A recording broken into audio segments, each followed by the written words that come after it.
Hello, welcome back to Three Orcs. This is David. Today we're going to talk about another village in the Viscounty of Verbobonc for the Temple of Elemental Evil campaign, the 576 Common Year. This version of the Temple of Elemental Evil campaign is my own, an expanded version of the actual module. Gary Gygax stated in the module that he expected the Dungeon Master to blah, blah, blah, blah. And I did that. So I went ahead and I used Village of Hamlet as a template, because it has a fully keyed village. All the NPCs, the locations, their stash, the role-playing politics, the religions. So I did the same thing to all the villages in the area. That's why I call it the sandbox, because the players can go anywhere. They might just start the campaign in the village of Hamlet. Mine don't. Mine starts at the city of Verbobonc.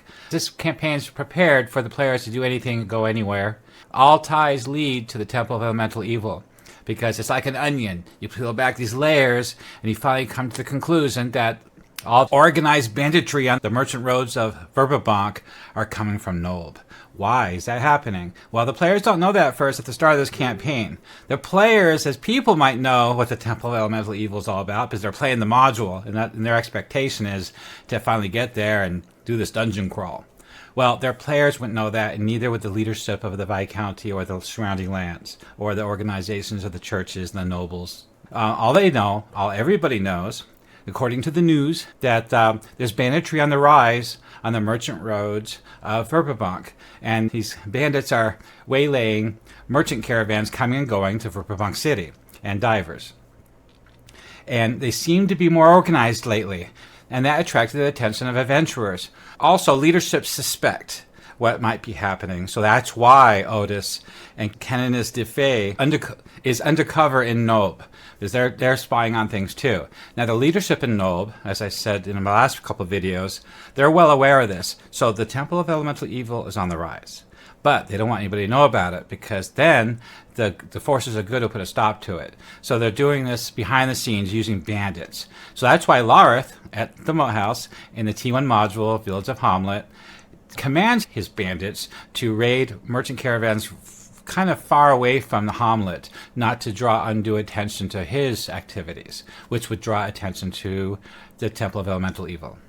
Canon Turgeon of St. Cuthbert in the village of Hamlet suspects this too, and tells the players that the bandit hideout might be in the Moat House. But that's not what this video is about. That's just kind of like an opener. As you can see, this video is more relaxed. With Christmas coming up, I'm focused on writing these articles, creating artwork for the articles, and getting this information out there, these articles out there, this campaign material for Dungeon Masters that are currently running this campaign.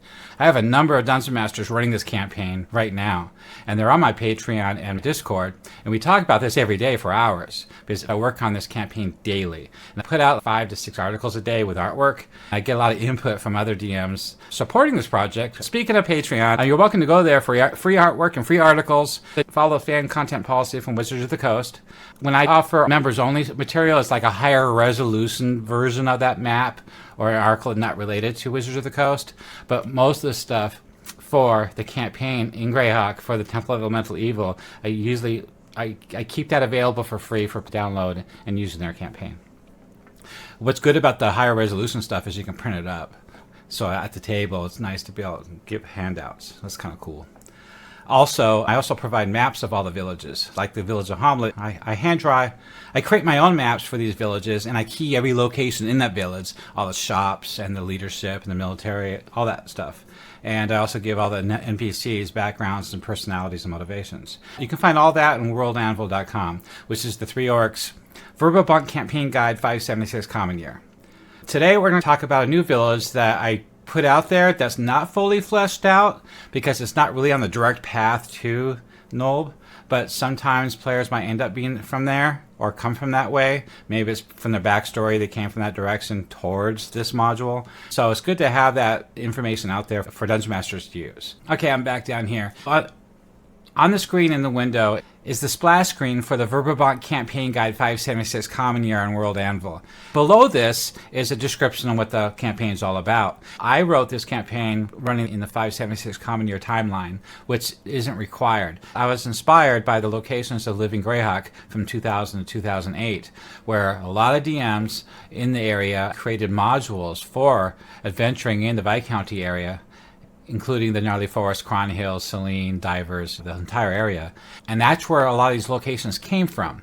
These locations came from the imaginations of those dungeon masters back in those years. Anna Myers, on her map, took those locations and placed them on her map. My maps are inspired by those locations as well.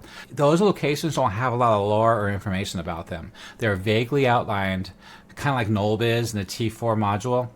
In those Living Greyhawk modules, I've taken them and increased and expanded them 100-fold, where I keyed every shop and location and NPC and organization. So that way a dungeon master will be fully prepared if he needs it for his campaign. Now, I realize most dungeon masters don't think it's worth the effort to actually do all this work. And they're right. Who has time to do all this?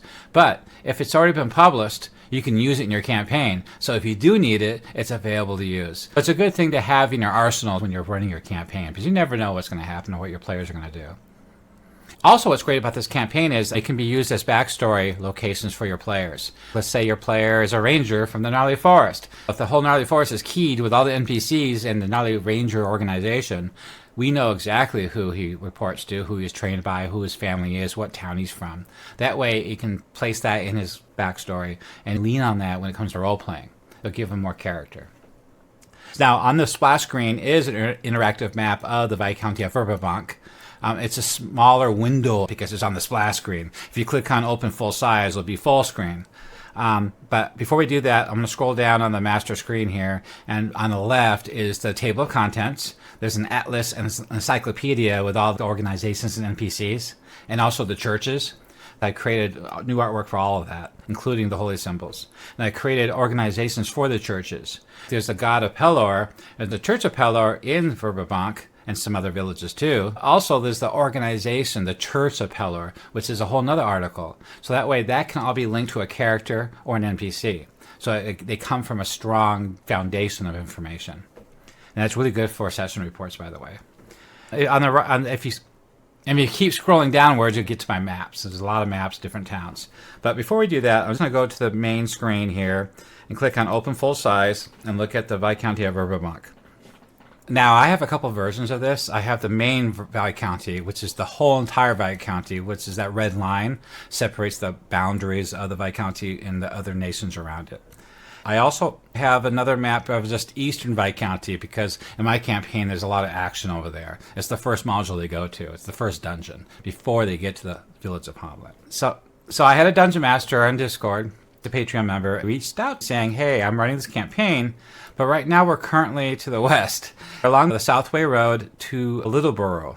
Littleburrow is a nice little town, so I said, okay, I'll spin that up for you. It's not a full treatment like the village of Hamlet or my other villages like Etterbook, Penwick, Sheerknob, Ostwerk, Nolb, but I put enough in there for him to use in his campaign. Now, if you click on the icon, it comes up with a tiny sub-article on the left. This is a limited view article. If you scroll to the bottom, you'll see a full read full article button. You click on that and you get to the actual article of Littleburrow. You know what I love about Littleburrow is it's one of the few halfling villages in the Viscounty. There's one at Gallows Corner, and then there's this one. There are some more villages of halflings in Furandi and Valuna, but it's only 2 villages here in the Viscounty that have halflings. And if you have a player in your group that is a halfling, this would be a great place for him to come from, part of his backstory. Now, about backstories and writing your background, it's not just flowery text for somebody to have on their character sheet to read out loud to the rest of the players. No, it's got nothing to do with that. What's great about a background, where he's from, is this is actual NPCs that he knows, he's related to in some way or another, like either family or his master that trained him. He can go there for support, supplies, training, and get questions answered, to get help in the campaign. I'm talking about running a campaign. It's not just a one-off or a short adventure like you would run any other small module. No, what I'm talking about with this website is running a full campaign from the very beginning to the very end, all the way until you get to the Q1 module, the Queen of Spiders. That whole adventure of running a epic campaign like this, it's nice to have a player know where he's from and he knows the people there, and he can return to often when he needs to. Maybe you can develop role-playing relationship with this location too in your campaign, which would be kind of cool. Okay, so Littleburrow is a charming halfling settlement along the strategic trade intersection between the western county and the breadbasket of Verbobonc. It's a tight-knit community, a bustling trade, and the village is a beacon of halfling hospitality. It's governed by a Marquinus, Marabella Stephania. We had some people, I had some members of Discord actually challenge that name. He doesn't believe that that's a correct name because that placed that position over the Viscount. It's not correct when it comes to a noble. And I think down here, in the Marabella article, got a little pop-up here, I labeled her a baroness. So I'm changing her to a baroness. I need to change the article for Littleburrow's reference to her into a baroness, because that would be like Baroness Eleanor Osbury, below the Viscount. So that would make sense. We have a couple of dungeon masters in the Discord that have a deep respect for noble titles and historical accuracy. She's a half-elf noble, known for her grace and deep connection to the people, the little halflings. Trade hub, cultural stronghold for the halflings. It's a quaint village of about 52 halflings and a few humans, tucked amidst rolling hills and fertile fields. It's on a crossroads. It's the iconic burrows, earth-covered homes and doors, colorful doors and shutters. It's dotted with merchant stalls and carts, the trade center is. There's a stream called Clearwater Stream, gently flows through the valley. I have a picture of generally what the area looks like, the hills, the rolling hills and the burrows. But if you scroll all the way down, I got some more images here. There's Marabella right now, overlooking the townfolk, the valley. And then there's a tribe of centaurs nearby. I got artwork for the centaur. And an example of a halfling family tending their garden in front of their home. So back up to the top of the article here. The historical background of Littleburrow, I put a lot of work into it. I worked with Sam Weiss. He's a Greyhawk lore expert. He has his own Zine. And we talked about this at great length, of the history of this, where the halflings came from. And we came to the conclusion that the origins are deeply tied to the turbulent history during the era of Great Sorrow. The era of Great Sorrow is a large span of time in the history of Verbobonc. We wanted to pin that down and give a good reason why the halflings came here. So this is what we came up with. So Littleburrow was established in 355 Common Year during the upheaval of the Second Keelan Expeditionary Force. Kiowas forces expanded their control into the lands east of the Lortmill Mountains into the Cron Hills. Halfling settlements were uprooted and abandoned to avoid the encroaching occupation. The refugees fleeing this conflict sought safe haven and found it the western hills of Verbobonc. So that's what we had so far, but we want to get more specific here. So the halflings were displaced by the Kiowas annexation of nearby regions, including the construction of the formidable Castle Esteval. Castle Esteval is just to the north of this village, about 10 miles, if you remember looking at the map. To become a vital trade hub, Littleburrow's prosperity was bolstered by strong ties to House Stephania. Protection allowed the village to flourish during some times of instability. So the article continues along, outlining the legacy of the halflings in this town with House Stephania and Alliance. And I also add in a lot of my articles dialogue to use for any NPC that players might encounter at the location, which comes from really useful for a dungeon master. Not only is it dialogue that you can repeat to the players when it comes to role-playing, but it also sets the tone and the vibe of the place. It helps out, so that's why I add these little gems in there for the dungeon master to use.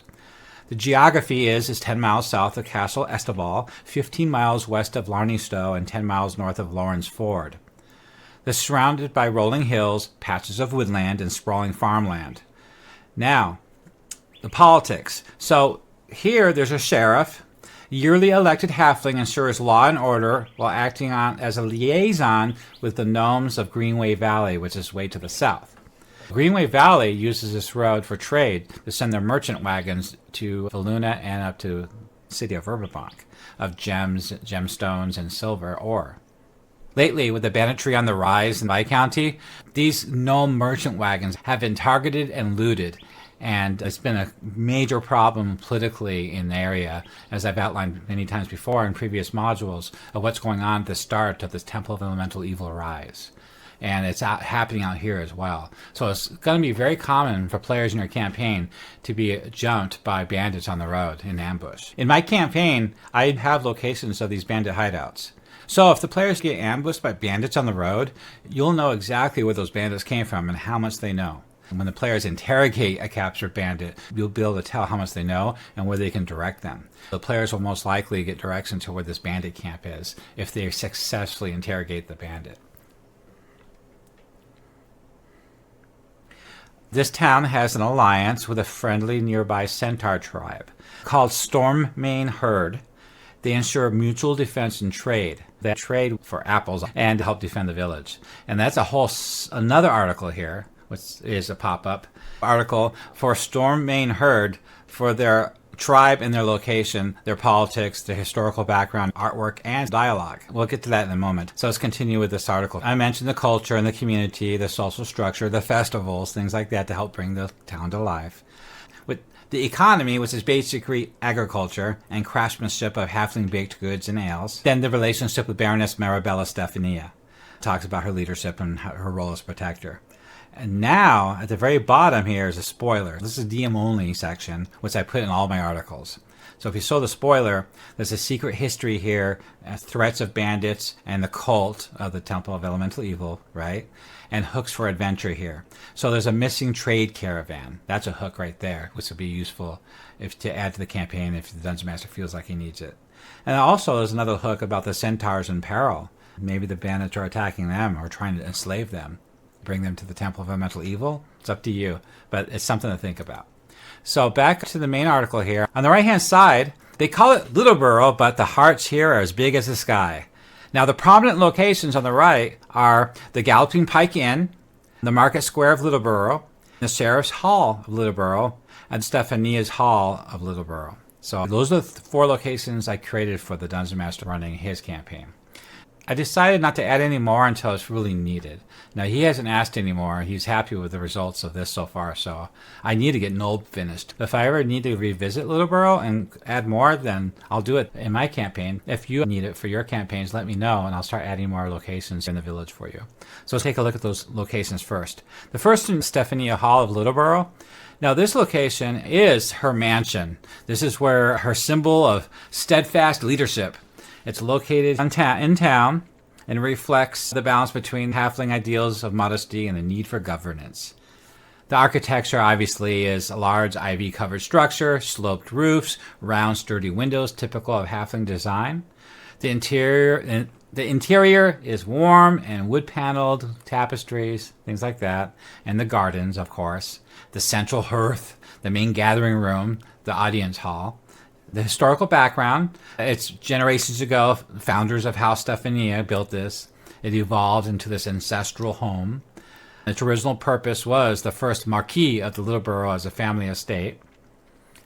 During combat, it was used as a refuge during the Knoll Wars and the gathering place for important events. Down below in the politics section is the governance and the sheriff's role, diplomatic relations, the cultural community, the noble presence, the local symbol, her presence here. I just make sure I spell all that out for the Dungeon Master to be able to role play and engage the players in this location. The economy, she has market oversight. She ensures fair trade. She has trade agreements. She has employment. The hall has staff, and the hall staff is locals, and that's the next section in this. So you have the head housekeeper, the steward, the gardener, the cook, the stable master, and the chambermaid. I gave them descriptions and personalities so you can role play with them if the players ever went there to visit. Now, below is the DM section, a little spoiler here. We have secrets and hidden roles. There could be a spy network, a hidden passage, diplomatic intrigue, hidden threats, a forgotten relic. These are plot hooks that a Dungeon Master can use in his campaign if he wants to, just to help him out there for this location. On the top right-hand corner is the Manor Staff again. In this list, the Manor Staff is listed by name and their role and a little quote. So that way you can help bring them to life and role play with them if the players ever go there. Past all that, down below, I added an image of what it looks like in the Great Hearth, the Great Meeting Hall. If the players ever go there, this is probably the room they're going to be at when they're meeting. I decided to write some dialogue. This is flavor text. When the players first get there, the adventurers knock on the door. It would be nice to have some flavor text to give you the vibe and some dialogue of what that NPC would say when they answered the door.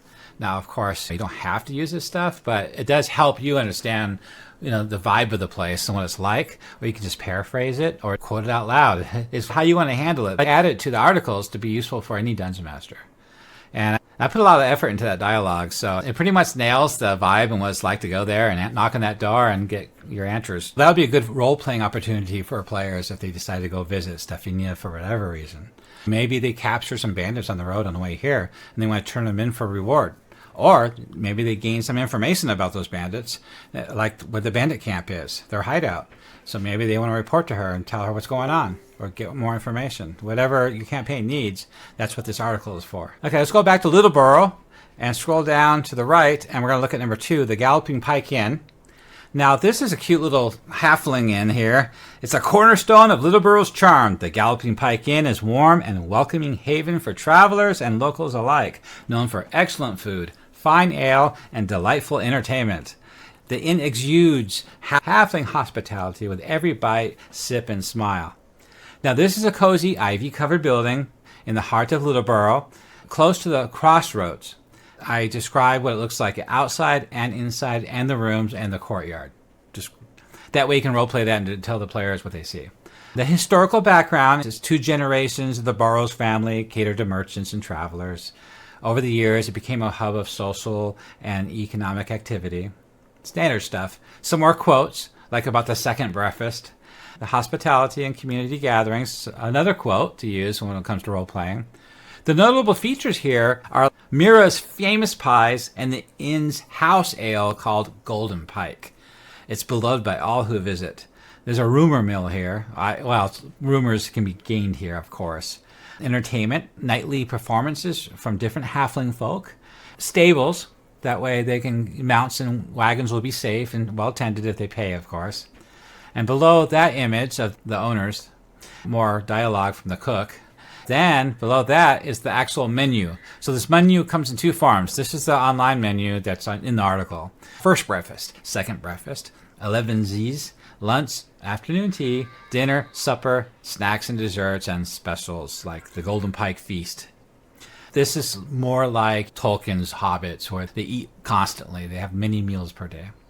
I decided to create a quick image of Mira's famous pies. I thought that turned out fantastic. It's really colorful and I like it. So the players really know what they're getting. And below that is secrets. So the spoiler here, the hidden secrets is the hidden cellar, the mysterious Patreon, the ale's secret, or Mira's past. Some hooks will be a missing merchant, a stranger's tale, or an urgent message. A courier staying at the inn needs adventurers to deliver an urgent message to Castle Estival. Great hooks for a dungeon master in case he needs it for his campaign. On the top right, we're going to look at the image of the owner. That's Burrows, serving ale. We have his description, his personality, and motivation. And below that is his wife, the inn's head cook. Her description, personality, and motivation. Below that is the youngest son. He is lanky and freckled. He's shy but good-hearted. He dreams one day of being a traveling animal trainer. He could be a potential henchman hireling for the players. Below that now is the staff. They're siblings, servers at the inn, Lennon and Callie, and I have motivations for them outlined as well. One day they want to open up a bakery. Nice. The clientele is merchants, adventurers, locals, traveling performers, the typical stuff. Create an image of a Golden Pike Ale. So if the players get the ale, they got a picture to show them what they're drinking. It's kind of nice. A little fish on there. Then below that is my prize. Now this took me a while to make. You can print this up. It's free, but it's a low 10 megabyte resolution image. I do have, for my members only on Patreon, a much higher resolution image that you can print up and hand out to your players. I think it turned out really well, so you can see all the prices for all the items that you can order here. It's pretty cool. Back to Littleburrow. By the way, I didn't make a map for this village yet. There is a map in one of the Living Greyhawk modules, but it's just a black and white pen sketch of the village. Very, very low quality. It's not really representative of everything in the village. It's just a quick sketch of where the couple buildings are. At this time, I'm still working on Nulb, and I think some of the villages near Nulb are more important right now than me spending a couple of weeks working on a map for Littleburrow. But if somebody really needs it, they can always contact me in Discord or on my YouTube channel and just let me know. So the next location is the Market Square. The river goes through the middle of town, by the way, down the center of the valley. And there's burrows and shops alongside each of the side of the river. The Market Square is the heart of Littleburrow, bordered by burrow homes, shops, and inn, and then the Galloping Pike Inn. There's a bridge crossing, beautiful crafted bridge across the Clearwater stream. It's adorned with garlands and flowers and intricate carvings. Decorative stalls, the merchant stalls along the sides, and a message post at the center for county news or proclamations. There's a Clearwater stream, there's a central hearth, there's halfling artistry on display. The next section is the historical background of this marketplace and the geography. Below talks more about the sheriffs and law enforcement and how he handles. And he's got a deputy, best said Clover Fooot, that helps and keeps an eye on this marketplace. I go more into detail about the economy and commerce and things like that. And then I gave some sample stalls at the very bottom. You have Berry Bliss, selling fresh preserved berries. Centaur's Glade, specialized in exotic fruits and crafts. Hearth and Harvest, a collection of baked goods and dried herbs. In the spoiler section, you got Secrets of the Market, Spies Among the Merchants, Hidden Messages, and a black market transaction. Adventuring hooks could be the Mysterious Merchant, Disappearing Goods, or Centaur Trouble. So those are fun hooks for our Dungeon Master to use in their campaign. On the top right-hand side, Littleburrow's heart beats here in the Market Square. Let's keep it joyful. Let's keep it honest. That's probably what the deputy would say. On the right-hand side, there's the mayor's presence. Marabella Stephania occasionally will visit here to the market, inspiring pride among the locals. Her presence often attracts prominent merchants and travelers. The key vendors are Hollis Highberry, Tamsin Took, and Felwyn Broadfoot, which is, fun to roleplay with. And on the right is typical comments from these NPC characters to help bring them to life.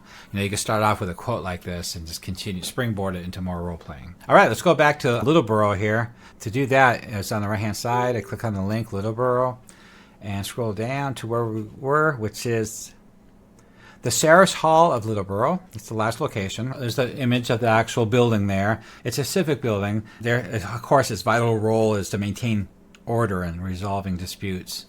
And its role here is for maintaining order and resolving disputes. We have a description here of it, the inside and the outside, so if the players need to visit, if you have plenty of information to roleplay with them. The historical background is the same as the rest. 50 years during the reign of Stephania's father, the Marquis, its purpose was to formalize Littleburrow's local governance and provide a point of contact with neighboring settlements. It serves as an administrative center for Littleburrow's law enforcement, legal authority, the sheriff and the deputy, culture and community. It's all outlined here to give you a solid sense of what this place is for. In the DM-only section, you got Stephania's agents and smuggling routes, former spy, buried evidence. Milo has hidden a sealed chest beneath the hall containing documents that could implicate the corrupt officials on Verbobonc. Deputy Bessa Clover Fooot, she's got aspirations. Adventure hooks for the DM, like the buried chest, a test of leadership. Some hooks you can use is the missing mule, the last heirloom, unwelcome visitors, and bandit intrigue. One of the bandit leaders captured in the village is revealed to have ties to a larger criminal network operating in Verbobonc. If I was running that, obviously he's got ties to the Temple of Elemental Evil, which he doesn't know about. All the bandits only know the next layer of the onion, which is the moat house, the hideout there in that tower in the upper level. Also the cottage just outside the moat house, swampy area along the Higher Pass Road. There's a staging area that they use. There's a cottage there they use as a staging area. They take all the loot and slaves up the high road to another cottage just outside of Nulb, where there's an underground tunnel that leads into the bottom levels of the Temple of Elemental Evil. That's how they get their slaves and their goods into the temple. And that's another video that I made earlier that you could watch. Also, you'll find these articles on the World Anvil website, so you can see these locations in the campaign and use it for your campaign. On the top right-hand side, we have Sheriff Milo Hilltop.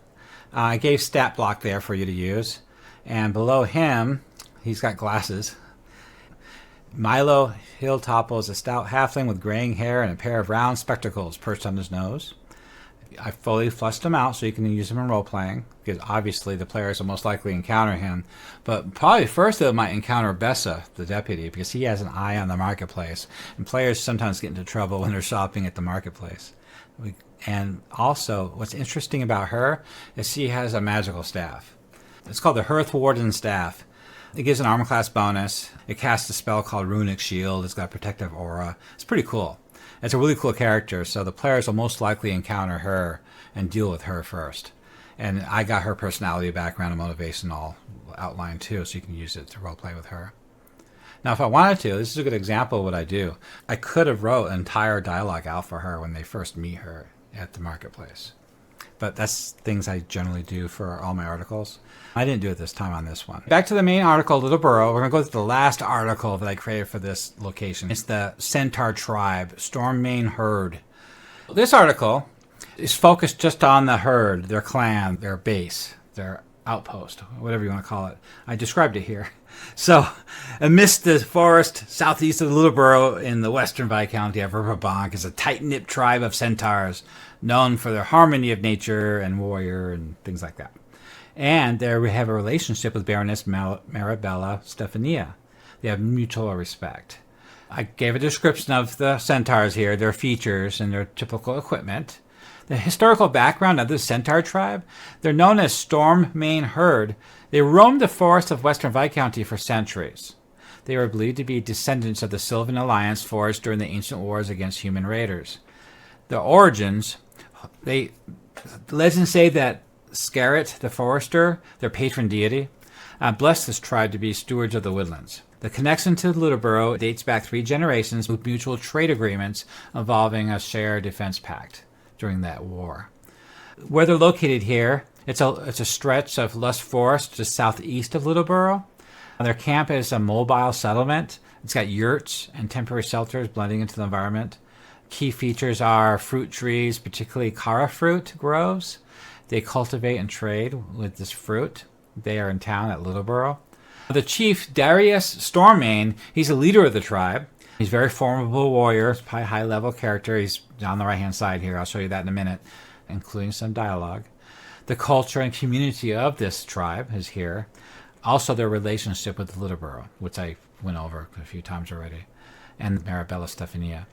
In the spoiler section, there could be the centaur tribe is in peril. They grow from growing aggression from humanoid bandits, including goblins and bugbears, encroaching on their territory. Their Cara fruit groves have escalated, putting the centaur population at risk. Skirmishes near the Cara fruit groves have escalated, putting the centaur population at risk. So this is an opportunity for adventure. That's what it says here. And he fears the humanoid raids continue, that they'll be forced to abandon their ancestral land.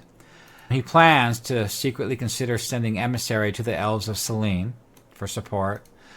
Some centaur warriors, led by an ambitious deputy named Arvon Swiftstrike, advocate preemptive strikes on the humanoid camps in the area. Probably a bugbear-led goblin camp. Some hooks is a missing trade caravan. One of their sacred trees are in danger. Or during the festival of Scarret, the rival tribe disrupts the ceremony and the adventurers must mediate the conflict. Or maybe there's an attack by those humanoids. On the top right-hand side, I got some great artwork here that I created for Dolmenwood. That's the centaur leader talking to the adventurers. Some dialogue there, and a full description of his personality and motivation. And there's another image of him there. It's a stat block. He's got a lot of hit dice, 76 hit points. This guy's tough. I added more of a stat block for 5th edition, but it really doesn't matter. Any dungeon master can deal with any stat block. On the bottom right-hand corner is the shaman herself. Her name is Aelindra Leaf Whisper. She's the centaur shaman, the tribe shaman. She's a spiritual leader and communes with Scarret. She's calm and insightful and provides guidance to both the tribe and Littleburrow halflings. And I got her a stat block as well.